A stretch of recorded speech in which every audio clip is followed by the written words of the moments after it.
Welcome to the Sawtooth Software webinar series. I'm Megan Pites, the Ingenuity Ambassador at Sawtooth Software, and today's topic is Managing a Successful CBC Project from the Conjoint experts. I am joined by Keith Chrzan, Head of Sawtooth Analytics. Keith has nearly 30 years of marketing science experience and has presented at the Sawtooth Software Conference, the ART Forum, and many other industry events. He has managed more CBC projects than I can dream of, and has some great tips for you too. So Keith, take it from here. Okay, so thanks, Megan. So we're going to talk about managing a successful choice-based conjoint project. We're going to do a bit of a tag team sort of thing here. So I'm going to talk about the proposal phase of a study and talk about sample and survey design. And then I'm going to turn it over to Megan, who's going to talk about analysis and then some practical advice kind of from one consultant to another. So that's how we're going to split our time up here. So first off, during the proposal phase, that's what we'll talk about first here for the first few slides. Just like any other proposal that we would do for any other kind of research, we'd like to know if there are any, there's some big picture issues, sorts of things that we have to address. We have to find out what's the goal of the research and what are the key business questions that people want to that our client wants to answer, our client or perhaps their client want to answer. We want to know, who's the target for this research, what sort of sample size is available, and are we going to conduct our analysis at the overall market level, or are we going to do some deep diving into segments? Because answers to those questions are going to help us decide how much sample size we need, or perhaps sample size is itself the limitation, and that might help us decide what sort of experiment to design to answer the questions for the study. Similarly, it's helpful to know what the budget and timing for deliverables is. So if we've got a very lengthy timeline as opposed to a very condensed one, or if we've got a large budget or we've got a very small one, that those kinds of constraints can affect the solution that we might be proposing to people, whether it's a conjoint study or any other kind of study. Now, as we're having those conversations with our clients, here's some key words that you might think of as being triggers that might imply that conjoint analysis would be a good fit, a good way to answer the client's questions. So, for instance, they might be talking about concept or product or portfolio optimization. Hey, we're thinking of launching a new product, but we want to make sure to tweak it so that it's the right product going out the door, and a lot of people will buy it. Or maybe we're very early in the concept stage, and we want to give engineering some direction about what kind of product to design. Or maybe we're getting ready to launch this thing, and we want to find out what sort of messaging is going to allow it to kind of fit into our portfolio of products and not cannibalize share so much as to take it from the competition. So any of those kinds of optimization issues would suggest that some sort of choice experiment is appropriate. With only a couple of exceptions, if we hear the word pricing from our clients, it's almost always a cue that we need some sort of choice experiment or some sort of conjoint experiment to happen. The exception there might be if you've got a new to the world product that's entering into a category that doesn't have any competition. In that one instance, maybe conjoint's not the most appropriate way to do pricing research. You might hear words like preference or trade-off. Conjoint analysis used to be called trade-off analysis. So sometimes folks still refer to it that way. And if they're talking about trade-offs, they might well mean or need to mean conjoint analysis. If we hear our clients talking about simulating something or conducting what-if simulations or what-if scenarios, they're probably talking about the kind of simulators that come from a conjoint experiment. If they want to know what the implications of some changes to their products or their marketing plans are on market share, or how they could compete more effectively or take share from the competition, or avoid cannibalization, those last 3 points there are also clues that they might want the benefits that a conjoint analysis and its accompanying simulator would provide for them. Okay. So now for the remainder of the presentation, we're going to assume that we've had those conversations with clients, and we've come to think and to get them to think that conjoint analysis is the right approach. So assuming that's the case, we're going to want to know how customers make purchases or how they make decisions in the market. So we're going to want to understand that decision process, because the answer to that might help us determine which kind of conjoint analysis to use. Do we want a ratings-based conjoint, or an adaptive conjoint, or a choice-based conjoint? So we're going to want to get an answer to that so that we can understand what sort of decision process we're trying to model. And now, for the remainder of this webinar, we'll assume that not only have we kind of narrowed the funnel and that we know we're talking about a conjoint analysis, but we've narrowed it even further and that we're talking about a choice-based conjoint, or CBC, that's the right method. Because all the rest of our slides are about how to design and think about and analyze a CBC study. And that's not too bad of an assumption to make, because in our most recent customer survey, we found that about 80% of our users projects are CBC projects, with the remainder being split among other kinds of conjoint and choice models. And really, among academic research, I think the split is probably even more extreme. So if you weren't an applied marketing researcher, but someone working in academia, I think the concentration of conjoint models there is even more heavily skewed toward choice-based conjoint. And we're going to have in our appendix some tips on which conjoint method to use, and we've also got an interactive advisor online that can help you pick what conjoint method to use. But for right now, we're just going to assume that it's choice-based conjoint. And so here's an example of what a choice-based conjoint question might look like. So this is an example we're going to have kind of run throughout our presentation here. It's a tourism example. So so if these were your only choices for vacation packages, which would you choose? Or maybe you choose not to go on vacation at all. I don't want to go to any of these three places. And so just to get some terminology out of the way here, we've got some number of tasks or questions or choice sets in our conjoint experiment. And this is the first one of, say, maybe 10 that are in this study. So there's the number of tasks. That's one piece of terminology we're going to have. Another piece of terminology is that our questions are about attributes. So these are the conjoint attributes, the features that we're studying in the study, and their destination and number of nights and car rental and price and so on. Then within each attribute, we've got discrete levels that can occur. So for instance, the destination levels might be San Francisco, Washington, D.C., Las Vegas, Nevada, Los Angeles, Chicago, and Miami. And likewise, each other attribute has levels. There's a number of nights level it might be a 3 or a 5 or a 7 night stay, different price points, different kinds of rental car. And then any one of these fully specified options is a concept or a profile. So we have a fully specified profile here. It's defined in terms of all of the attributes. So its destination is Washington, D.C., its number of nights is 3, its accommodation is 3-star, and so on.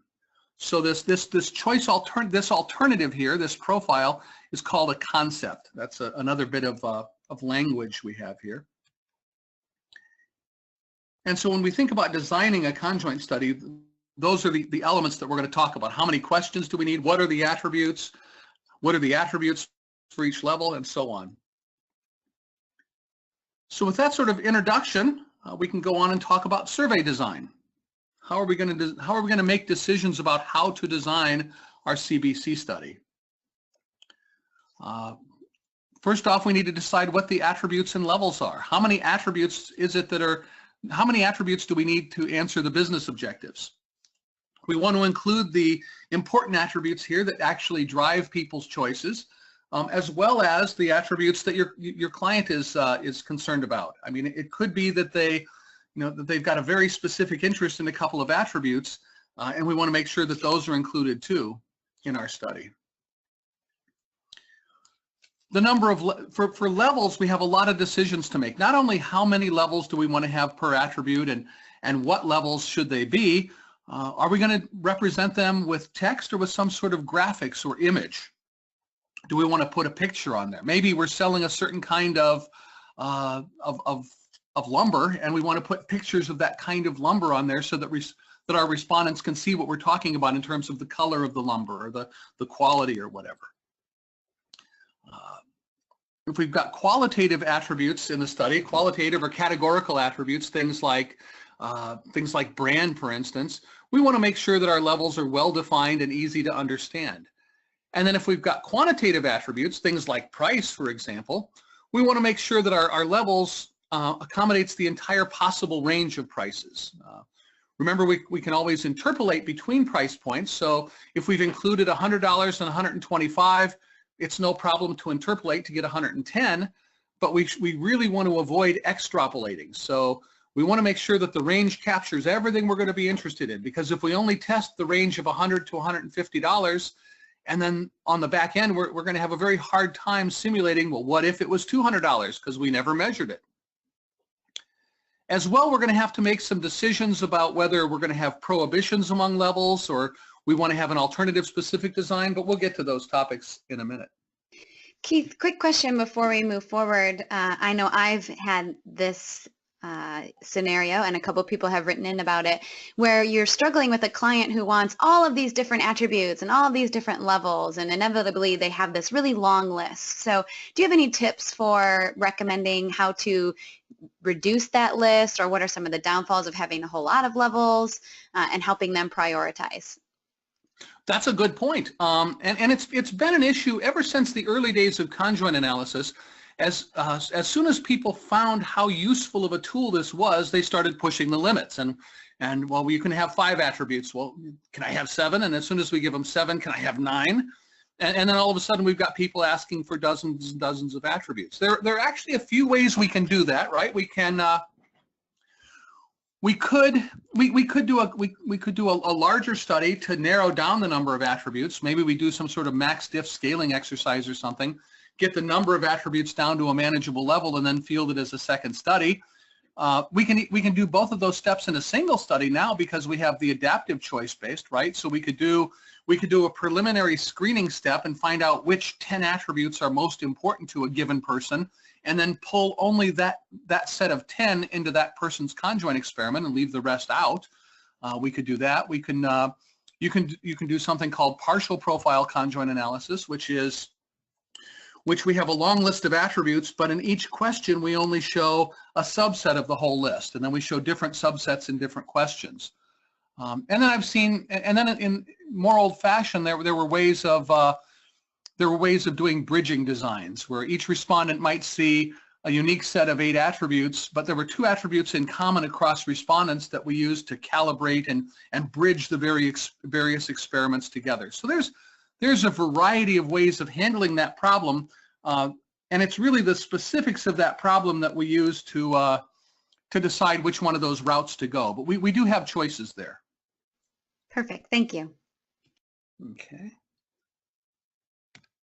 So let's talk a little bit about sample size. In a lot of our publications, we publish this little rule of thumb. It's sort of a quick rule that we can use for sanity checks. We'd like people to think that if you take the number of respondents multiplied by the number of tasks per respondent, multiplied by the number of concepts per task, and then divide by the number of levels for the attribute with the most levels, we'd like that quotient to be 500 or more. And again, it's just kind of a quick sanity check, sort of a rule of thumb. You can get a lot more complicated than this rule of thumb, right? You could actually build your choice-based conjoint experiment and use the advanced test feature in our software and look at the size of the standard errors that come out and then play with the design a little bit. Let's add a few more tasks. Let's add some concepts. Let's reduce the number of respondents. Let's make the largest attribute have 6 levels instead of 9. And we can see what the effect is on the standard errors. There's also all sorts of fancy statistical models you can use for calculating your sample size for a CBC study. So, but most folks, I think, are using this rule of thumb, and then once they use the rule of thumb to get it kind of in the neighborhood of what they think they should be doing, they go into this. They actually start building the CBC and using the advanced test. We have to make a decision about whether to include a base case scenario in our study. So in many of our studies, we're trying to forecast a change from the current market. And so we've got an idea of what that current market is, and so we call that our base case. And so so we have to make a decision. We have to make a decision about that base case. Is it something that we include as a holdout question or as a fixed choice set question in our design, or is it something that we're just going to model based on the utilities? But we'd like to know from our client what that base case scenario is, and what range of simulations we might be looking for from that base case when we plan our design. Because we might plan our design a little bit differently if we know about a particular base case that we're trying to estimate changes from.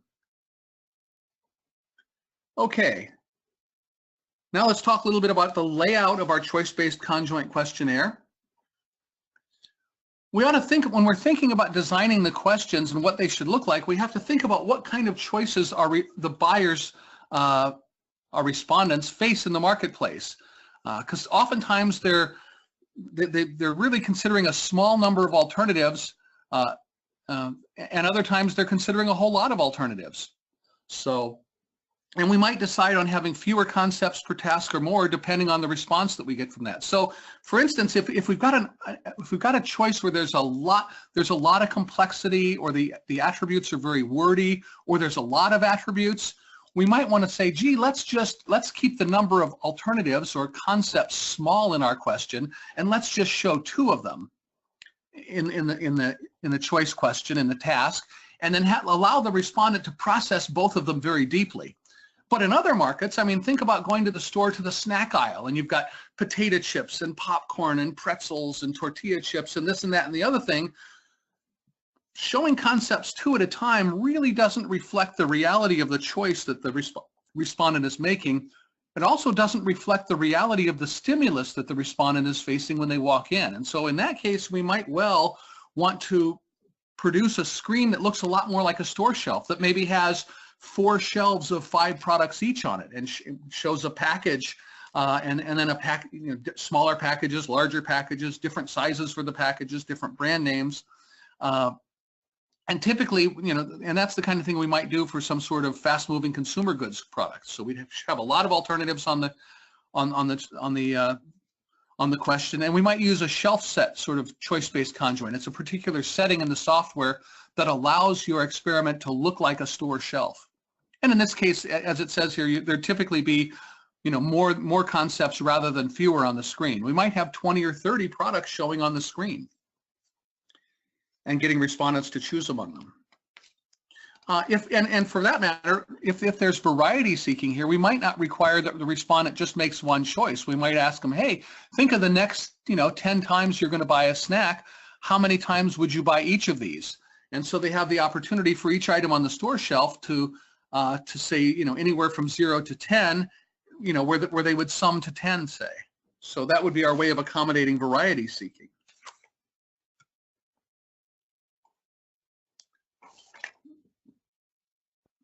Okay, how do we want to handle the fact that we're going to show respondents some concepts, but they may or may not want those concepts. They may want to opt out. Like in that screen I showed you earlier, we showed 3 vacation packages, and the respondent could say, none, I don't want any of these. So we could have a none alternative like that. We could also have a situation, or maybe we're worried that too many people are going to say none, because the more people that say none, the less information we have about our concepts, and the less information that we have going into the calculation of the utilities for the attributes and levels, and the larger the standard errors of those utilities get. So it's potentially a problem if we have a lot of people saying none. So sometimes we'll do something called a dual response none. We'll tell the respondents, we'll force a choice between the 3 vacation packages, and they can tell us which vacation package they'd be most likely to buy. And then we ask a follow-up question that says, okay, based on what you know about the market and the products that are available in it and your budget and whatnot, would you really buy that one or not? And so that's called a dual response none. We might also want to allow multiple opt-outs. So we might want the respondent to say, we might want to give them the ability to say, I wouldn't want any of these, or maybe they would say, hey, I'd want one, but I wouldn't buy it this year, I'd buy it next year. I would delay my purchase, or something like that. So there's the opportunity to have multiple opt-outs, not just a single none. You could imagine too, we could show them 3 and the multiple opt-outs could be something like, well, I wouldn't buy any of these, but I would buy something else, or I wouldn't buy any of these, I wouldn't buy anything at all. And those are potentially different things. We have to think about how many choice tasks to ask, and that's going to come down to a matter of what size standard errors do we want in our experiment, and how much precision do we want at the individual respondent level. And it's going to depend to some extent on what our overall sample size is. So if we have a huge sample size overall, we may not need as many choice tasks per person to get the same level of precision. We have to think about, in terms of structuring our screen, what it's going to look like to all different kind of respondents. So a respondent answering on a full-size screen on a laptop or a desktop is having a different experience than someone who's seeing it on a 4.5-inch screen on their mobile phone. If they've got a smaller mobile phone, that's potentially a problem. So we start thinking about, well, if we had 6 concepts per choice question plus a none, that's 7 columns of data. Is it even really going to fit very well on our cell phone? Even if we move it to landscape, are we going to have a good view on our cell phone or not? So I know that some of my clients prohibit respondents from cell phones from even participating in the survey if the questionnaire, if the conjoint questions are very big and they don't render well to a phone. We have to think about whether we want to allow overlap in our designs. So overlap occurs when 2 or more of the concepts have the same level for a given attribute. And it used to be thought early on in the days of choice-based conjoint, people thought that having overlap was a bad thing and that you'd like to minimize overlap, that you'd like to have a property called minimal overlap be part of your design, because statistically a minimal overlap design is more efficient. It turns out though that if you have minimal overlap, you can also make the task too easy for respondents who are trying to speed through it. So if each of your products has a different price point and price is never duplicated on any of your concepts, a respondent could speed through the survey by always taking the product with the lowest price, and the only thing you would have learned about that product, about that respondent, would have been that they're price sensitive. Whereas if sometimes your concepts are tied in terms of price, technically you lose a little bit of statistical efficiency in your design, but you run but you're also able to learn a lot more about your respondents, because now a respondent who's going through and always picking the lowest price sees a concept and sees a choice set, and 2 of the concepts have the same low price, and now they have to go and they have to think a little bit more and process a little bit more fully and come up with a decision that's not based just on price. So you can learn a bit more if you have some overlap in your design. Should we worry about dominating concepts or not? I know sometimes my clients will take a survey and they'll say, oh, in some of the choice sets, in some of the questions, we had a concept that was just better than the other concepts on all the attributes. So the choice was a no-brainer. And so let's take those questions out of there. Well, it turns out those questions are kind of in there because we need them for the experimental design. And we have seen some folks do some research about, well, what's the effect of pulling those dominating concepts out? If we go through and massage our design in Excel and then to get rid of all that domination and then import that design back into our software and field a survey that doesn't have any dominance in it at all, turns out there's almost no difference at all in terms of the utilities. Having the dominance or not having it really doesn't seem to matter. So it's not one we really advise people to worry about very much. We also have to decide whether we want to put any holdout questions into our survey. In our software, these are called fixed tasks. So for instance, if we talked a minute ago about a base case, if there is a base case that the client is really interested in anchoring everything to, oftentimes we'll want to include a fixed choice set or a fixed task that it contains that base case, so that we've measured it within our survey. So that's kind of a nice one, I think, to include in our surveys. Or maybe our client maybe our client hasn't done conjoint studies before and they're wary of them and they want some proof that it can predict well. So I know when I first started doing conjoints for folks back in the 80s, it was a lot of them hadn't heard of the method yet. They distrusted it, so we would routinely put holdout questions in there, a couple of, one or two fixed tasks in our survey, and then we would run our conjoint, and then we would predict the responses to those fixed tasks and compare them to the actual responses and show our clients that, hey, it predicted with 95% accuracy, you can trust the method, and so on.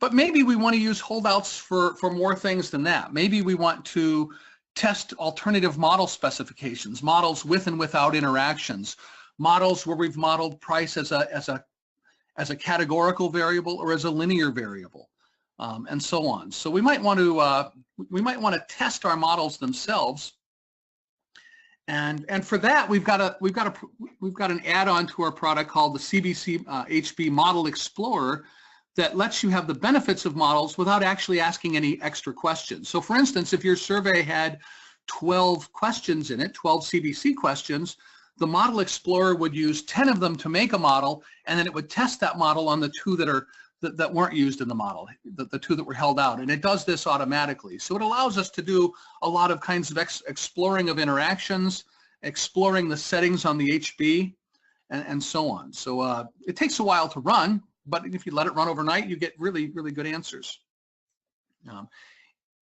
If we need, and the reason we do this is you need more than just a handful of fixed holdout questions if you're doing model validation. You really can't tell the difference between the right model and a very wrong model if you're only asking two questions or two holdout questions, two of these fixed in-sample holdouts. You really need a lot more questions than that. So if model validation is really important to you, you either want to have a holdout sample of respondents or you want to do something like this Model Explorer.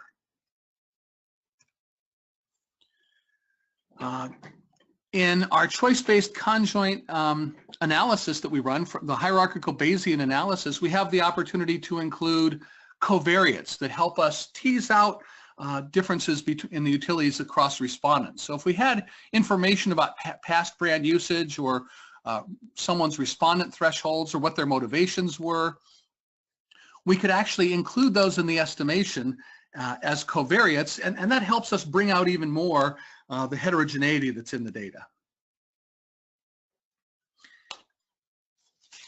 And then let's talk a little bit, one last thing I think before we turn it over to Megan, we're going to talk a little bit about prohibitions, because this one comes up all the time with clients. So here's a slightly different vacation example. It's cruise lines. So imagine you're going to take a cruise with your spouse in the next 2 years. If these were your only options, which ones would you choose? And there's a destination, which cruise line is it, number of days, and so on.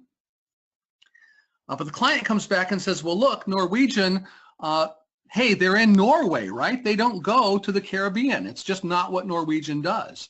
And the Royal Caribbean, likewise, it kind of only hangs out in the Caribbean. It's in their name. You're not going to find them in the Mediterranean or in Alaska or in Norway.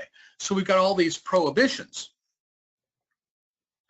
So what should we do if we've got all these prohibitions? Because if prohibiting these pairs from occurring can really impair the quality of our design. So we've got some options, right? We could we could model it with no prohibitions at all. We could use main effects and interactions. We could model it as main effects only. We could collapse this into one attribute and say what we've really got here is a total of 20 possible levels. We've got something called destination slash carrier, and all of the boxes here that don't have check marks in them are one of the levels of that attribute, and it's a 20-level attribute. So that's another way of handling this. it would look like this then. Basically, all the X's we wouldn't be using, and all the L's, those are the 20 levels for this new 20 level attribute. That's a combination of destination and cruise line.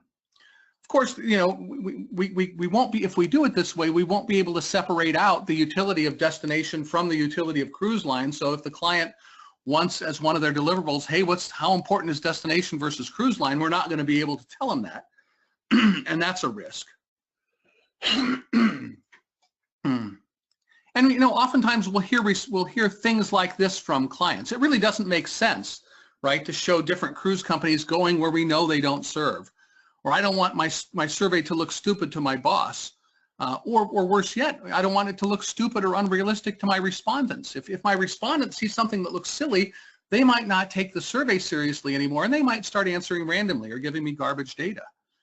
And as a result, wouldn't it help if we just had the respondents only see combinations that were realistic? So another way of handling this that's actually more elegant and more theoretically appropriate is to do something called an alternative specific design. It's a specific kind of experimental design that we can make. And in this, we've got separate cruise ship line levels that go on the cruise ship line attributes for each destination. So the destination is Mexican Riviera, and the cruise ship line attribute for Mexican Riviera only has 4 brands on it, whereas for the Eastern Caribbean, it's only got 3 brands on it. And for the Mediterranean, it's 4 brands, but they're different.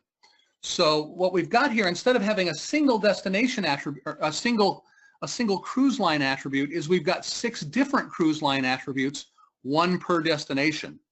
There's still 19 parameters to estimate in the model, but it's going to have a lot better statistical properties. We're going to have a lot better balance and so on. It's going to be a much better model statistically, and it's going to accomplish what we want, which is not showing things that are unrealistic. And it's going to do all that without the penalties that happen when you have a lot of prohibitions in your design. This is kind of alternative specific designs. I always think of them as being a freebie, because we're doing what could be a very harmful thing to our design, and we're not paying any penalty for doing it. It's like we're getting off easy if we use alternative specific designs. So with that, I'm going to turn it over to Megan. Great. Thanks, Keith. One thing I'm going to mention too that you've taught me before is that it's really good to differentiate between prohibitions that make for the logical impossibilities. So you've talked to me about married bachelors or square circles. Those things are bad, right? But if there are certain things that just make for like marketing discomfort, like a good product at a cheap price, then that's probably okay. Agreed. I actually had that in my notes and I forgot to say it. I'm sorry. Thank you. Hey, that's all right. Now let me just share my screen. And let's see. Can you see it now? I can, yes. Great. Okay, so we've designed our CBC, hopefully according to the rules that Keith has laid out. And then what happens from there? I think one of the biggest pieces that a lot of clients kind of forget about is how this looks to the respondent, right? They've taken all this time to develop the attributes and the levels, and then they get to a point where they're ready to field, but nobody's actually taken it as a respondent. So we really recommend doing some internal testing. Take it first for yourself, right? Pretend you're a real respondent. Don't just randomly click. See how long it takes you. See how exciting or boring the survey might be, and feel free to make any of those types of comments to your researchers or your clients. And get feedback from other people as well. There's this natural tendency for us as researchers to think, oh yeah, a respondent can do this. Oh yeah, it's not that bad. But when we're talking upwards of 12 choice-based conjoint tasks, it starts to get quite heavy on the respondent, especially if there's more than 5 attributes. And you'd really rather have better data than a lot of speeders or a lot of inconsistency in choices, which will ultimately impact your model. Now, this slide is kind of a nice to have, right? So a lot of us are typically building the survey up until the last minute, and then we've got to go to field because they need sample and results by the end of the week. But if you have a little bit of extra time, we would love for you to do some actual testing with about n equals 50 completes. This will help you understand how long the CBC actually takes to take a look at the counts, the aggregate logit results, and even take a look at how the HB model is performing. And when you do this, you kind of have an insight into how things are going to come out at the end of the project, which will give your client a heads up before it's too late. So let's assume that we went into field and now we're on to data cleaning. We've collected all of our respondents. One possible approach that we like to recommend is that you can take a look at HB's RLH output. And so that's going to be your, essentially the model's certainty about how that person made those choices in the CBC exercise. What we like to say is if there are 4 alternatives, so 4 choices per task, the null RLH, so what you can expect is about a 0.25, right, out of 100, 1 out of 4. A random guess would say that we'd get it right that quarter of a time. And so anything that's less than that means that they may or may not be a bad respondent. But we always want to couple this low RLH with something else, okay? Because low RLH doesn't necessarily mean they're a bad respondent. It just means that they were inconsistent with their choices and they're very hard to model. So we recommend more than one bad data quality check in addition to the RLH output, like straight lining or the total time to complete the survey. Or we would always put, age up front and age in the end. And if they didn't answer the same, clearly the odds of them having a birthday within the 15 minutes of them taking the survey is pretty minimal. And then depending on the category or topic, I like to recommend that you're going to assume for about 10% of bad data. And this kind of covers you in the sense that if your client expects you to report on n equals 200, they want to see that in the tabs at the total level, then you should probably budget for n equals 220, right? Because you're probably going to throw out about 10% of bad data. So make sure you account for that when you're designing your project and getting those sample costs. When we move to the analysis phase, Sawtooth software gives you 4 different ways of looking at the data: counts, logit, latent class, and hierarchical Bayes. I typically like to look at these results as we're going through the survey, so as data is being collected, because I don't want my client to have any surprises, let's put it that way. So, I recommend maybe after your soft launch taking a quick look at counts. It's very simple to do. It doesn't take long to run. And then kind of keeping an eye on things as they move forward. But when you look at the counts, what you're really looking to do is look and see if the chi-square statistics are going to go up as you look at results for n equals 50 versus n equals 200. Because the best and worst levels, that chi-square difference should increase as sample size, the chi-squared statistic should decrease as sample size increases, or as it's worded on this slide, should increase as sample size decreases. You'll also want to look for reversals in counts, and reversals being if we have a price attribute with levels 100, 200, 300, 400, and we see that the $100 is checked 200 times, but the $200 is checked 300 times, that means people are preferring the higher price point, right? And that's typically something that we don't see in a conjoint. We essentially typically see people choosing the lower price point. So just be careful of this. There could definitely be reasons for reversals in price or reversals in other features, but you're going to need to be able to explain that to your client. So the earlier you can know about this, the better, and counts is a good way to find that out. When you look at your logit model, the same thing as in counts, you're going to want to look for reversals in the utilities. And then you're also going to want to make sure your standard errors are in line. We like to use the rule of thumb of anything 0.05 or less for the main effects model and 0.1 or less for interaction terms. If my interaction term doesn't improve my model by 0.1, then I typically don't include that interaction term at all. And then we're going to look at the linearity of price as well. You can convert them to probabilities if you like and look at the elasticity, but for the most part, we want to see that curve declining.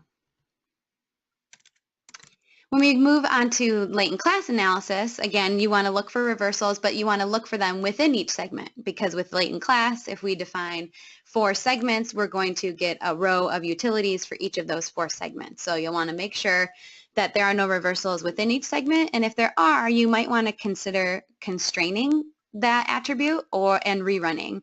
And you can look up some information on constraining in the Sawtooth Software Lighthouse Studio manual.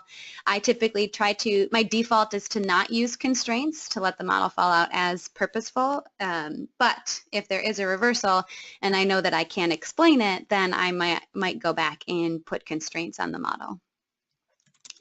With latent class, you're going to get a BIC score or a BIC for each of your segments solution. So for 4 segment, 5 segment, 6 segment. And you can examine a scree plot of those BIC scores and you can see where the plot levels off. And that kind of gives you a good recommendation for the number of segments from a mathematical standpoint, right? This doesn't have anything to do with what those segments actually look like or how interpretable or how well you can explain them to your client and throughout their business. So that's more of a mathematical approach to finding the proper number of segments. And then you can always compare across segments using the rescaled utilities, and that's going to put each segment on the same scale and allow you to make those proper comparisons. When it comes to choosing your latent class solution, you want to think about what the goal is of that. So if it's for interpretability for strategy, we want to make sure we can target a couple of segments, and then that way we can make marketing promotions for certain types of people or certain types of customers. Then maybe we want to stick to somewhere between 4, 5, or 6 segments. That's usually pretty manageable. Anything bigger than that is going to be hard for the organization to digest. But on the other hand of that, if our goal of the latent class is to capture heterogeneity, so all of those differences, and improve predictability, then the more segments we have, the better our model is going to be. Obviously, as the number of segments increase, you get more individual information included, and it starts to look like hierarchical Bayesian modeling if you had 200 completes and you wanted to use 200 segments. Or if you had 200 completes and you use 1 segment, then it looks like Logit. So if you want predictive ability, you can increase that number of segments, but it's probably not going to be interpretable. So just figure out what the goal is of using latent class. But here at Sawtooth Software, we typically use hierarchical Bayesian estimation. And when we do that, we are looking at the percent certainty of the model for each individual, and we're going to look at what's called the pseudo R-squared. I kind of talked about this before, but when we look at the studies that we've done in the past, we find a percent certainty of about 68% is pretty good, but it's got quite large bands around it, right? So minimum 57 to maximum 77. If your model falls outside of those ranges, maybe there are things that were included that kind of impacted that predictability or percent certainty. But for the most part, a lot of clients are asking, hey, is this a good percent certainty? And so these are kind of our bounds of rule of thumb of where it should fall. And then you can look at the RLH of each individual, as I talked about before, when we were trying to clean out bad data. And as Keith mentioned, if you have overnight to run the model, you can use our Model Explorer to check if the default priors that are set in the HB settings work well, and you can also check for significant interaction terms. So this is really helpful if you have the extra time. You can also think about including valuable covariates. So Keith had mentioned this in his upfront section. And sometimes I will use covariates as segments. So if I'm going into my study and I have 5 segments of the population, maybe they're defined demographically or attitudinally, I can use that segment on the back end and make sure as a covariate so that only segment 1 people are drawing information from other segment 1 people, and only segment 2 people are drawing information from other segment 2 people. Oftentimes, I don't find that much difference in the increase of my predictability of the model when I use covariates, but I do find that there's a sense of peace of mind among my clients when I tell them that I've used their segment as a covariate, because then they know what it's used for, and they don't really necessarily mind if it didn't increase my model, but they like the fact that only segment 1 was being informed by other segment 1s in the model.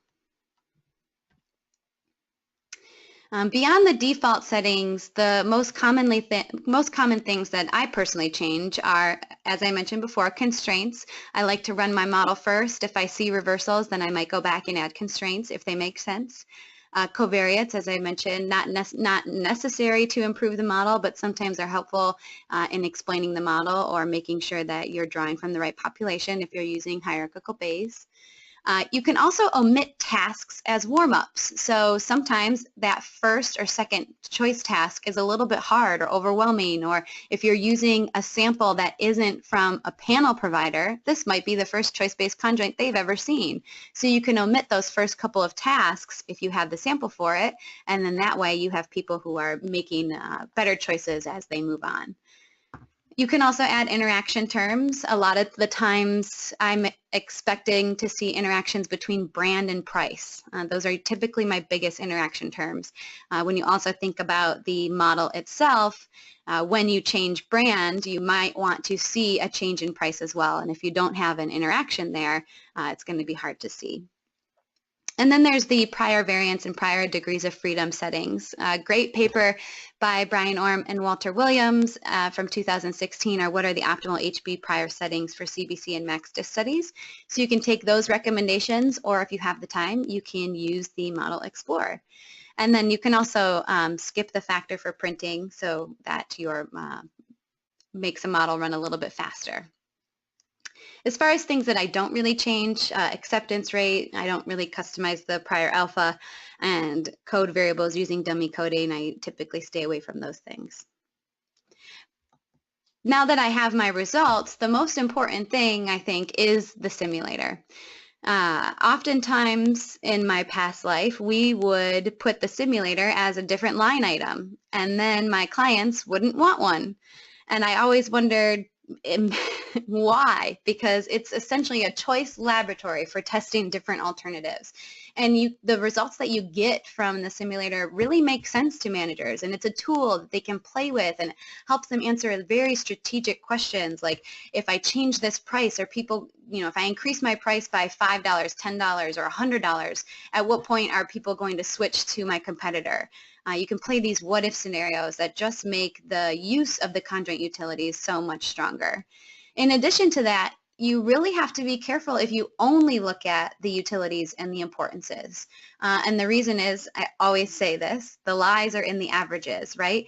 Average utilities can't tell the whole story. There's this fallacy of division that exists.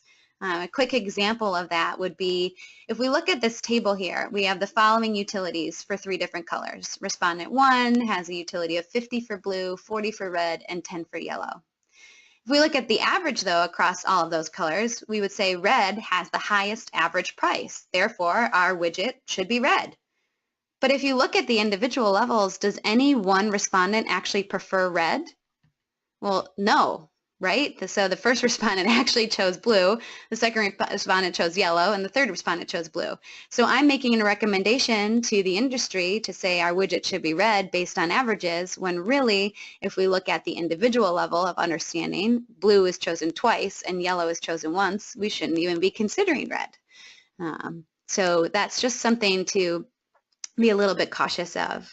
There are different simulation methods that you can use to kind of combat these problems, but also to build your simulator with. I'm not going to dive too deep into them, but from an overall standpoint, for the first choice rule works well when you have large sample sizes and you're in this kind of winner-take-all mentality. So if you're using a choice-based model on automobiles or refrigerators or these big ticket items where people only make one choice. Because of the fact that it assumes the respondent chooses the product with the highest utility. That's by definition what the first choice rule is.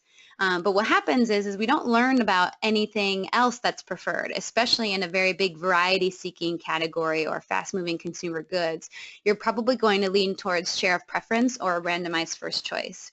And both of these methods, I think, are what I use most often, is probably the low-JIT probability rule. I like randomized first choice because it takes multiple draws and adds an error term and allows for my model to be even more how would I say, precise, maybe. The only problem with the randomized first choice simulator is that the RFC plugin only works on Windows products, not on Macs. We're not very good at that. So if you're delivering an Excel simulator with randomized first choice, you need to make sure that the client doesn't have a Mac. But share of preference and randomized first choice have both their pros and cons. Some additional considerations to think about.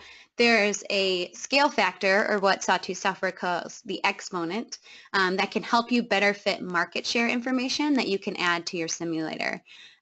If you increase that exponent, the shares look much more like the first choice rule. If you decrease that exponent, your shares are going to flatten out and become a little bit more equal. So there's some playing around that you can do, especially if you have more information about the products that you're testing. And a simulator has a lot of assumptions going in as well. It's assuming that there's equal distribution, awareness, time to market, etc., and that everybody's in it to buy who takes the survey. But we know that that's not necessarily the case. So there's more advanced techniques that you can use to correct for this. And the new choice simulator that we offer that's available to our subscription users has the capability to make some of these adjustments and correct for this. So with the last few minutes, I'm just going to go over some tips from one consultant to another. A lot of these are taken from Chris Chapman's paper that was done, I can't remember what year, but he had gone through 9 or 10 tips, things to avoid. So feel free to read that paper. But also, you know, from a high-level standpoint, make sure that you don't tell your clients that the results are going to directly tell us how many people will buy this product. We're talking about preference share, right? Not necessarily market share, because we aren't testing every single attribute of the product typically, and we aren't talking about awareness and distribution and things. And so it's partially indicative of the actual marketplace, but there are other things that need to be included in the model if we're really going to predict market share. So be hesitant of that.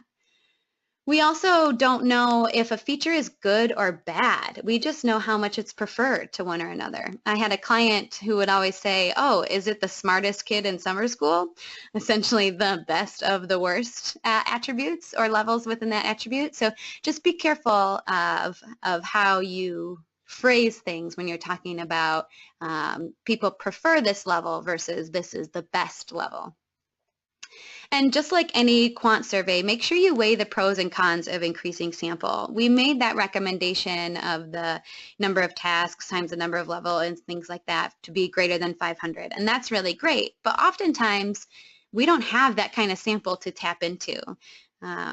So you really need to figure out what is the most important thing to do to make your model with very small confidence interval and very low standard errors. Well, yes, if you increase your sample size, you'll absolutely do that. But it could come at this exorbitant sample cost. So just be mindful of that when you're thinking about the sample necessary for your model. And also consider that Conjoint is great for pricing research, but there are typically many more factors that could impact price than we actually allot for in the exercise.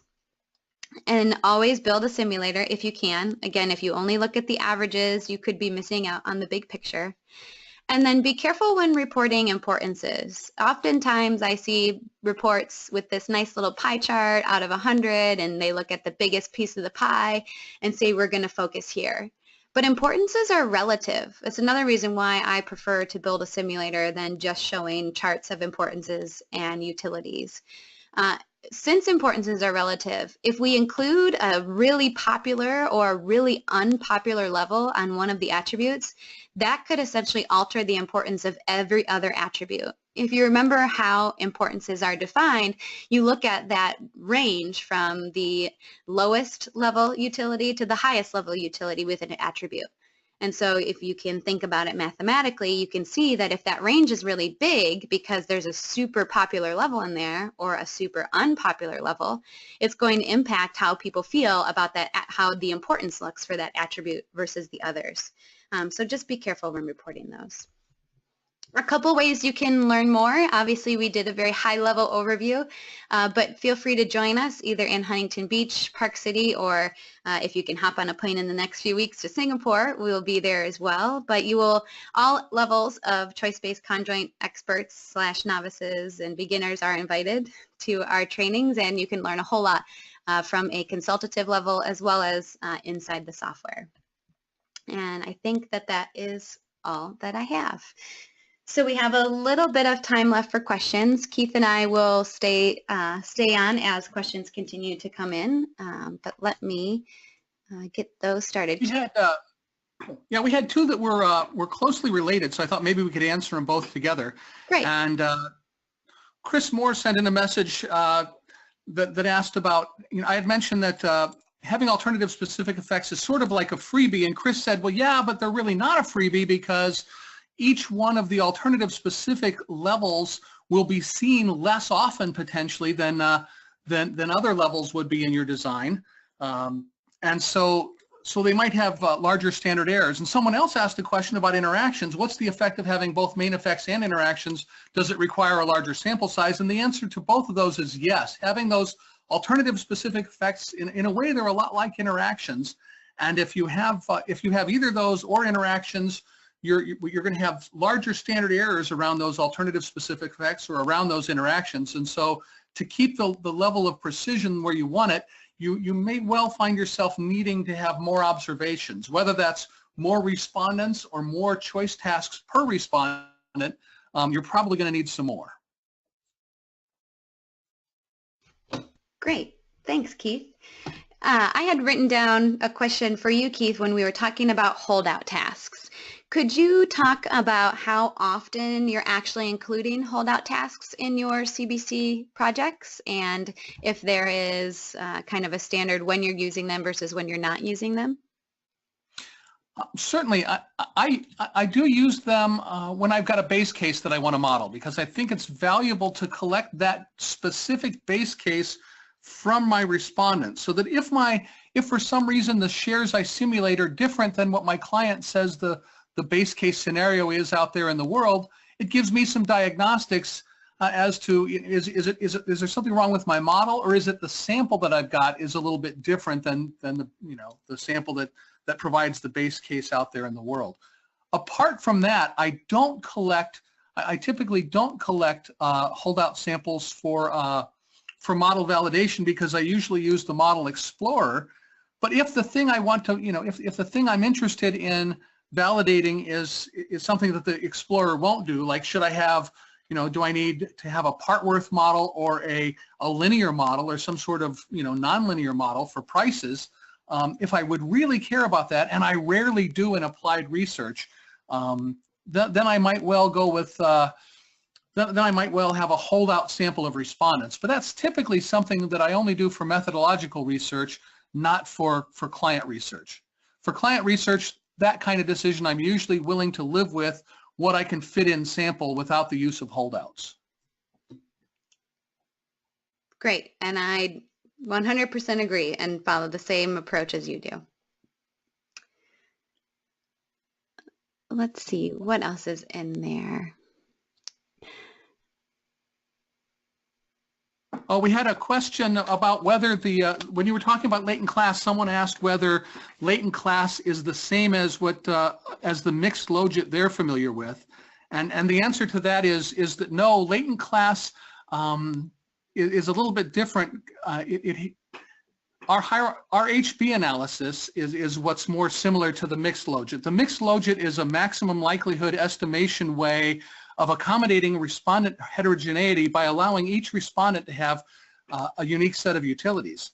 And we accomplish the same thing in our software using a Bayesian technique called hierarchical Bayesian. That's the HB multinomial logit. But so those two are related, and latent class is something a little bit different. It views the heterogeneity as being more chunky, as being as being in a discrete set of segments as opposed to being continuous. But both the mixed logit and the hierarchical Bayes allow for continuous heterogeneity. So those are kind of similar. Great, thanks. Keith, one more question. I know in my experience, I would have a client come to me and say, I would like to use a discrete choice technique, but oftentimes they are talking about choice-based conjoint. What is your comment on the use of discrete choice versus CBC? It's in my point of view, it's just a bit of confused nomenclature, because there are lots of different kinds of choice experiments, and not all of them are conjoint choice experiments. So I think people tend to use the terms interchangeably, even though I think a discrete choice is a broader term that incorporates a lot of different kinds of experiments besides choice-based conjoint. So for instance, our MBC, our menu-based choice, is something that's not necessarily a conjoint. It's certainly not a CBC, but it is a discrete choice experiment, as is maximum difference scaling. MaxDiff is a discrete choice experiment that's not a CBC. So I think of them as being a confused pair of terms, but different people, I think people sometimes confuse the two. In the end, it doesn't really matter what we call these things as long as we do the right thing. Definitely. All right, great. Well, thank you everybody for joining us. Our time is up for today. Hopefully you enjoyed the webinar, and we are planning another one for the future, talking about showing clients how to show these results to clients, going over utilities and importances and so on and so forth. If that interests you, please let us know, and we are welcome to all feedback. You'll be receiving a link to a survey about the webinar shortly, and we hope you have a great rest of your day. Thanks so much. Thank you.